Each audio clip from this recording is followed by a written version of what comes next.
Hi everyone, welcome back to my channel.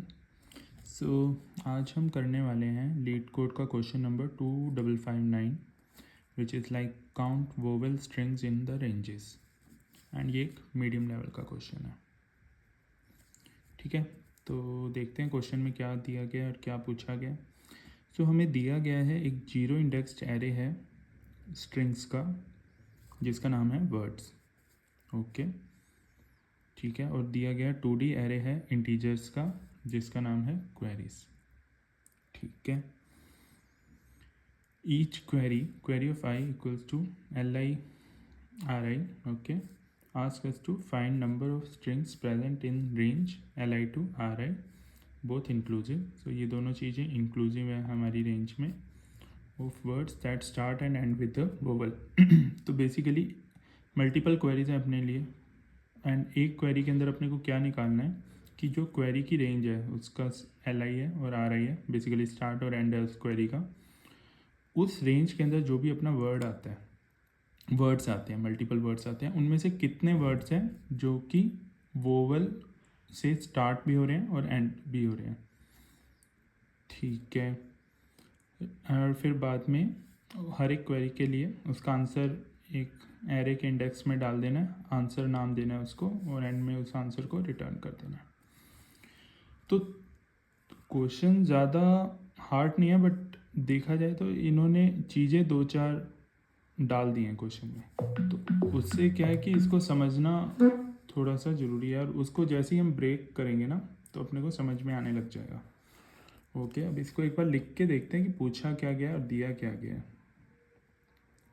तो अपने को एक दिया गया वर्ड्स जीरो इंडेक्स पे। ओके, जैसे कि मान लेते हैं कि अपने को ये वर्ड्स दिया गया है, यहाँ पे कुछ भी एक वर्ड होगा, लेट्स से वर्ड 1, वर्ड 2, इस तरह से अपने को ये दिया गया, correct, word and.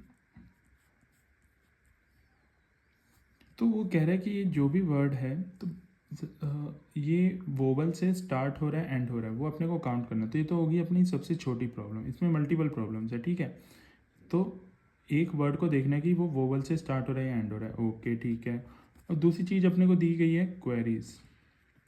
So queries ऐसे है कि वो LI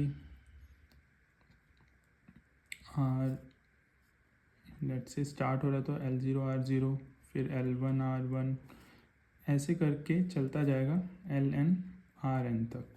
ये अपनी लिस्ट ऑफ क्वेरीज हो गई, बीच में कहीं LI RI होगा। ठीक है, हर क्वेरी के लिए ये अपने पास रेंज का स्टार्ट है, ये एंड है। इसके अंदर अपने को देखना है कि जो भी वर्ड्स आते हैं, लेट्स से ये अपना रेंज है 2 to 3, तो अपने को देखना है कि यार ये जो सेकंड इंडेक्स पे जो भी अपना वर्ड होगा, है ना, और थर्ड इंडेक्स पे जो भी वर्ड होगा, दोनों की रेंज आने के बाद दोनों में कितने वर्ड्स हैं जो कि वोवल से स्टार्ट हो रहे हैं और एंड हो रहे हैं, वो अपने को निकालना है। ठीक है, तो इस तरह का जब भी क्वेश्चन हो ना, पहले उसको ब्रेक डाउन करो, छोटे से छोटा प्रॉब्लम अपने को क्या पूछा गया। ठीक है, तो अगर अपन एक क्वेरी के लिए सॉल्व कर ले तो उसी को मल्टीपल क्वेरीज पे अप्लाई कर सकते हैं ना। तो इसको ऐसे मत सोचो कि अपने को मल्टीपल का निकालना है, तो पहले सोचो कि एक क्वेरी के लिए कैसे करेंगे। तो बेसिकली एक में अपने पास एक रेंज है, ठीक है, तो अपन उस रेंज के अंदर आइटरेट कर दें और वर्ड का कैलकुलेट करते जाएं कि अच्छा वो वर्ड स्टार्ट हो रहा है, वोवल से एंड हो रहा है, तो उसको काउंट में डाल दो, हो रहा है नहीं हो रहा, हो रहा है नहीं हो रहा, एक सिंपल लूप लगेगा और अपना टोटल काउंट आ जाएगा। ये तो हो गया अपना बेसिक, और इसको अपन फिर पूरी क्वेरीज के ऊपर आइटरेट कर देंगे, अपना टोटल काउंट आ जाएगा। तो ये हो जाएगा अपना brute force solution which can be the first solution जो कि हम किसी भी इंटरव्यूअर को प्रोवाइड कर सकते हैं। अब ये थोड़ा सा अपनी इसकी कॉम्प्लेक्सिटी ज़्यादा आ जाएगी, उसको भी अपन सोल्व करेंगे, कोई इशू नहीं है। सो विच विल बी और बिग ऑफ, एक तो अपने को आइटरेट करना पड़ेगा वर्ड्स में, ठीक है, जो भी ये रेंज होएगी, तो this can be in the order of word का लेंथ, तो which can be taken as, let say हम इसका n लेंथ का मान लेते हैं, क्वेरीज को m मान लेते हैं, एंड फिर हर एक क्वेरी के लिए चला रहे हैं तो order of m into n हो जाएगा। ठीक है, this is the solution, but this is this the optimal solution? No, optimal solution क्यों नहीं है? क्योंकि इफ़ यू कैन सी कि मल्टीपल क्वेरीज में अगर रेंज ओवरराइड होएगी, मान लो वर्ड 2 पहली क्वेरी में भी आया, दूसरी में भी आया, थर्ड में, फोर्थ में, मल्टीपल में आ रहा है, तो अपन बार बार उसको देख रहे हैं कि भैया आप वोवल से स्टार्ट हो रहे हो और एंड हो रहे हो कि नहीं, है ना। तो उसकी ज़रूरत नहीं है। अगर ध्यान से सोचोगे हम एक ही चीज़ को बार बार क्यों सोल्व कर रहे हैं, बार बार मैं वर्ड 2 को क्यों देख रहा हूँ, मेरे को एक बार देख के पता लग गया ना कि वो नहीं हो रहा या हो रहा है, तो बार बार देखने का कोई मतलब नहीं है। तो यहाँ से हमें क्लिक करना चाहिए कि इसको किसी वे में हम ऑप्टिमाइज़ कर सकते हैं, करेक्ट। ठीक है, अगर ऑप्टिमाइज़ कर सकते हैं तो कैसे करेंगे। ओके, तो जब भी इस तरह का क्वेश्चन हो ना, रेंज टाइप का क्वेश्चन, तो हमें भी ये, अभी तो अपन ने सोचा कि एक वर्ड के लिए कैसे कैलकुलेट करें, अब हमें फर्स्ट क्लिक करना चाहिए कि इसको रेंज में कैसे कैलकुलेट करें। ठीक है, तो रेंज में कैसे कैलकुलेट करें, तो if you will think a bit, तो इसको लेट्स से अब यहाँ पे मुझे ये इंडेक्स दिए हुए हैं n तक, ठीक है। तो अगर मुझे किसी भी रेंज का आंसर निकालना है, लेट्स से इस रेंज का निकालना है, तो अगर हम ध्यान से सोचें, तो अगर मैं अपना स्टार्टिंग पॉइंट लेट्स से या एंडिंग पॉइंट इनमें से किसी एक को फिक्स कर दूं कि मैं 0 से आगे तक का सम ऐड अप करता जाऊंगा, ठीक है, क्योंकि मैं एक लूप लगा रहा हूँ। अब मैंने सोचा कि m इंटू एन, तो मेरा कॉम्प्लेक्सिटी बढ़ गया, राइट। अब मैं सोच रहा हूँ कि मेरा आंसर आना चाहिए ऑर्डर ऑफ n में। कैसे आएगा, क्योंकि अब ऑर्डर ऑफ n में आ रहा है तो मैं एक लूप लगा सकता हूँ, ठीक है, और लूप मुझे इस पे लगाना पड़ेगा, वर्ड्स पे। जब मैं लूप लगा रहा हूँ तो मुझे पता है कि मैं एक चीज़ अगर स्टैटिक कर दूँ तो एक ही चीज़ मेरी वेरिएबल होगी, राइट। तो अगर मैं स्टार्टिंग या एंडिंग इंडेक्स को फिक्स कर दूं, तो मैं जब भी मेरे लूप में मैं आगे आगे जा रहा हूँ, तो मैं यहाँ से यहाँ का निकाल सकता हूँ, यहाँ से यहाँ का निकाल सकता हूँ, यहाँ से यहाँ का, बेसिकली हर एक आइटरेशन पे ऐड करते जाएंगे, करेक्ट। सिमिलरली या तो एंड को भी फिक्स कर सकते हैं, यहाँ से यहाँ का निकाल रहा हूँ, ठीक है। तो ये सारी रेंजेस मैं कहीं पे स्टोर करता जाऊँगा कि ये मेरी इस रेंज, मतलब 0 और 1, जब मैंने एक एलिमेंट देखा तो क्या वो वोबल था या नहीं, ठीक है, अगर वो था तो मतलब इतनी रेंज के अंदर मेरे पास 1 आ गया काउंट वोवल का। सेकंड मैंने देखा था, अगर वो है तो मैं पिछले वाले में काउंट इंक्रीज कर दूंगा, नहीं तो पिछले वाला ही सेम वैल्यू इसको दे दूंगा, एज इट इज़ मैं अपना बढ़ाता जाऊंगा। तो अब, और इसको लेट से किसी काउंट नाम के एरे में अपन स्टोर कर लेते हैं। अब जब मुझे देखना है कि यार इस रेंज का मुझे आंसर चाहिए, तो अगर हम थोड़ा सा ध्यान से सोचें, ठीक है, क्या ये इस रेंज और इस रेंज को माइनस कर दें, इसमें से इतना माइनस कर दें, क्या अपने पास ये आंसर आ जाएगा, आ जाएगा।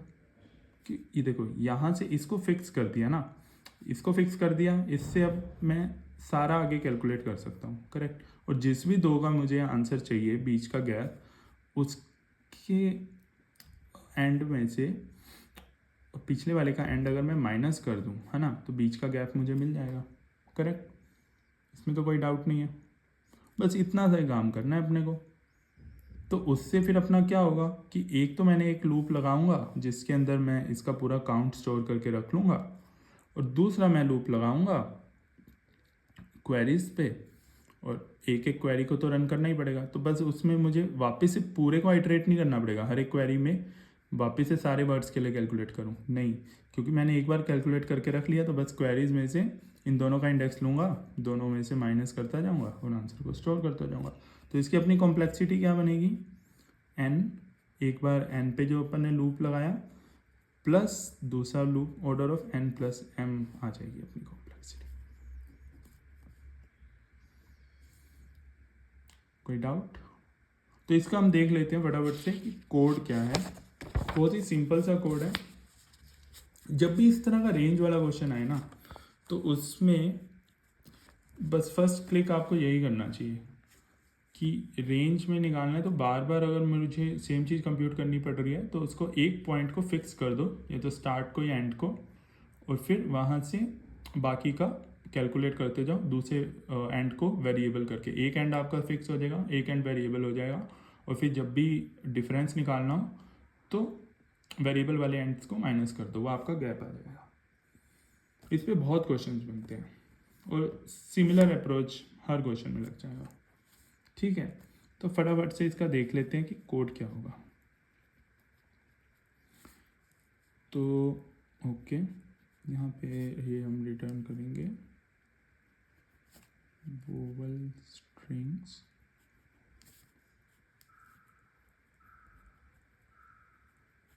तो ये जो मैंने अभी स्केलेटन बनाया है ये as it is LeetCode का स्केलेटन है, बस इसका इम्प्लीमेंटेशन हम लोग इसमें फिलअप कर देंगे। ठीक है, तो जैसा कि हम लोग बात कर रहे थे कि सबसे पहले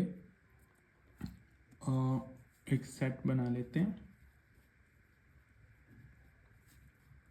क्योंकि अपने को वोवल चेक करने है ना, तो कोई एक मीडियम तो होना चाहिए अपने पास वोवल्स को स्टोर करने का, कि पहला और आखिरी कैरेक्टर वोवल में आता है कि नहीं। तो उसका एक सेट बना के रख लेंगे। इसमें हम लिस्ट भी बना सकते हैं, पर सेट क्यों बनाए, क्योंकि सेट में सर्च करना ऑर्डर ऑफ 1 में होता है, लिस्ट में करेंगे तो वो ऑर्डर ऑफ n में चला जाएगा।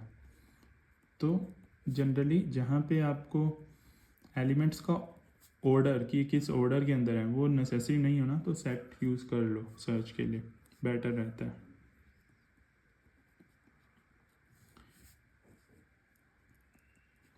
ओके, सो तो एक मैंने सेट बना लिया, इनिशियलाइज कर दिया उसको। फिर एक एम्प्टी एरे बना रहे हैं। तो हमने अभी डिस्कस करते वक्त स्टार्टिंग इंडेक्स को फिक्स किया था, बट इसमें सॉल्यूशन में हम एंडिंग इंडेक्स को फिक्स करके लिखते हैं, उससे कोई फ़र्क नहीं पड़ता आपका।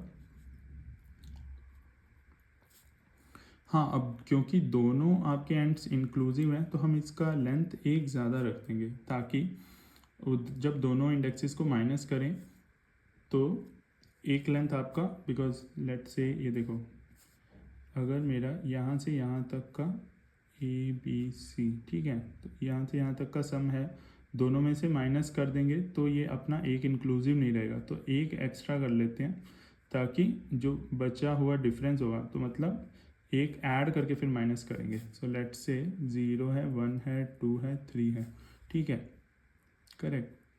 तो अगर मैं 2 में से 1 को माइनस करूँगा, अगर ये मेरा यहाँ तक का सम है और ये यहाँ तक का सम है ना, इन दोनों को माइनस करूँगा तो मेरा सिर्फ 2 का सम आएगा, 1 वाला तो माइनस हो जाएगा। तो मैं उसको बचाने के लिए एक एक्स्ट्रा इंडेक्स कर देंगे, ताकि जैसे 1 और 2 का निकालना है तो 3 और इसमें से माइनस करेंगे, ताकि वो अपना एक एक्स्ट्रा वाला एलिमेंट हट जाएगा। अभी देखते हैं कोड में कैसे होगा।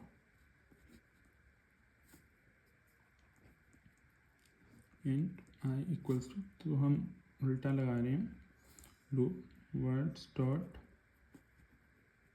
लेंथ -1, आई हमारा चलेगा greater than equals to 0, i minus minus. ठीक है, तो लूप लगाया अपन ने लास्ट एलिमेंट से ग्रेटर देन इक्वल्स टू 0, और जो बिल्कुल अपन ये लेंथ 1 ग्रेटर रखिए, तो जो लास्ट एलिमेंट है बाय डिफ़ॉल्ट ऑलरेडी इसमें 0 होता है, तो अपने को उसको 0 करने की ज़रूरत नहीं है। ठीक है, अभी हम लूप लगा रहे हैं हर एक का काउंट निकालने के लिए। सो लेट से हमने फर्स्ट एलिमेंट ले लिया, which will be words of i dot char at 0, character ले लिया last equals to words of i dot char eight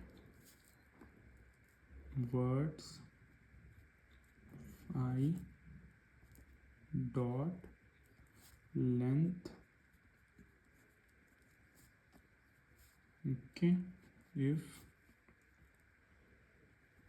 तो ये अपना पहला कैरेक्टर हो गया है ना। तो एक एक वर्ड ले लिया अपन ने, अब वर्ड का पहला कैरेक्टर और उस वर्ड का लास्ट कैरेक्टर, और अगर वो वोवल्स में आते हैं, अगर वोवल्स जो अपन ने ऊपर सेट बनाया है अगर अपना वर्ड का फर्स्ट कैरेक्टर वोवल है ना, एंड वोवल्स डॉट कंटेन्स, या राइटिंग पे मत जाना थोड़ी सी ना जल्दी में, ठीक है। अगर दोनों हैं तो अपन क्या करेंगे, ये जो बनाया है राइट वोवेल वर्ड्स, तो क्योंकि हम राइट का काउंट रख रहे हैं तो ये मतलब डिनोट करेगा कि राइट में कितने वोवेल्स हैं, equals to right vowel words i plus one कर देंगे उसमें, ठीक है। अगर ये दोनों हैं वोवेल तो अपन उस पर्टिकुलर इंडेक्स पे उसके राइट में जितने थे उसमें +1 कर देंगे, और अगर वो वोवेल नहीं है तो right vowel words of i equals to same, उसमें हम फिर ऐड नहीं करेंगे ना, क्योंकि अगर उसके स्टार्टिंग और एंडिंग वाले, ठीक है, बस ये इतना सा डिफरेंस है। अगर उसके स्टार्टिंग और एंड वाले वोवल हैं तो अपन उसमें +1 कर देंगे, ठीक है भैया। राइट में तो आपके 5 थे, ये और ऐड हो गया तो आपके यहाँ से लेकर टोटल राइट तक +1 हो गया। नहीं तो अगर वो नहीं है तो राइट वाले में जितने थे उतने ही रहेंगे, ठीक है, सिंपल है। अब अपन क्या करेंगे, अब अपन ने हर एक करेक्टर के राइट में कितने वोवल वर्ड्स हैं वो अपन ने इसके अंदर स्टोर करके रखनी है, ठीक है। अब बस अपने को क्वेरीज को आइटरेट करना है और आंसर निकालना है। तो उससे पहले अपन क्या करेंगे, एक आंसर को इनिशियलाइज कर लेंगे एक एरे को। इसकी लेंथ कितनी होएगी, इसकी लेंथ होएगी क्वेरीज की लेंथ जितनी, है ना, क्योंकि जितनी क्वेरीज हैं हर एक क्वेरी के लिए एक ही तो आंसर आएगा। बस फिर एक लूप लगा देंगे अपन क्वेरीज के ऊपर, i equals to 0, i is less than queries dot length, मैंने क्वेरीज पे एक लूप लगा दिया, आई plus plus, correct.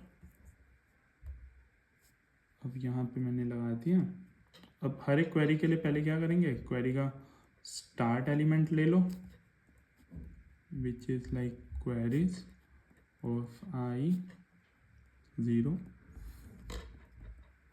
And element ले लो क्वेरीज का, क्वेरीज ऑफ आई, ठीक है। दोनों एलिमेंट आ गए क्वेरीज के। अब वो अपनी रेंज आ गई, बेसिकली ये अपना रेंज का स्टार्ट है, ये रेंज का एंड है। अब उस हर एक क्वेरी के लिए एक एक आंसर निकालना है अपने को। तो आंसर ऑफ आई क्या हो जाएगा अपना, जैसे कि हमने बात करी थी, है ना, यहाँ पे तो अपन ने सारा उसका काउंट निकाल के रखा हुआ है, बस इसको सीधा यूज़ करेंगे अपन, right vowel words of start, क्योंकि हम राइट का काउंट ले रहे हैं ना तो स्टार्ट वाले में ज़्यादा काउंट होगा, करेक्ट। तो start minus right vowel words of and +1, ये वही +1 है जो मैं शुरू में बात कर रहा था। ये अपना हो गया कंप्लीट, रिटर्न आंसर, ठीक है। कॉम्प्लेक्सिटी इसकी क्या हो जाएगी, order of n + m, where n is length of words and m is length of queries, ठीक है। अगर इसमें थोड़ा सा डाउट है कि हमने +1 क्यों किया तो बताता हूँ मैं यहाँ पे। तो लेट से अगर अपना एरे है 0, मतलब इंडेक्स लिख देते हैं 0 1 2 3 4, ओके, ठीक है। तो अब मान लो कि जब मैंने राइट काउंट निकालने स्टार्ट करे, है ना, और इंक्लूड भी कर रहा हूँ, तो 4 के अंदर राइट काउंट क्या आया कि 4 का आ गया, ठीक है। 3 के अंदर क्या आया, 3 और 4 का आया, 2 के अंदर 2 3 4, 1 के अंदर 1 2 3 4, 0 के अंदर 0 1 2 3 4। अब अगर मैं सीधा इंडेक्सेस को माइनस कर दूंगा तो मेरा आंसर क्या आएगा, अगर मैंने 4 में से 3 और 4 को माइनस कर दिया तो मेरे पास तो सिर्फ 3 बचा ना। उसी तरीके से अगर मैंने 3 में से 1 को माइनस किया, है ना, तो मेरा 3 भी हट जाएगा। तो अपने को इंक्लूसिव करना है, जैसे कि क्वेश्चन में दिया हुआ था, इसको एक्सक्लूड नहीं करना। तो डायरेक्ट माइनस करूँगा तो वो एक्सक्लूड हो जाएगा, तो मैं क्या करूँगा उसके +1 में से माइनस करूँगा ताकि मेरे पास ये दोनों रिटेन रहे रेंज में। करेक्ट, इसलिए वो +1 किया। बाकी अगर आपको कोई डाउट हो तो कमेंट सेक्शन में बता सकते हैं। ओके, ठीक है, थैंक यू एवरीवन।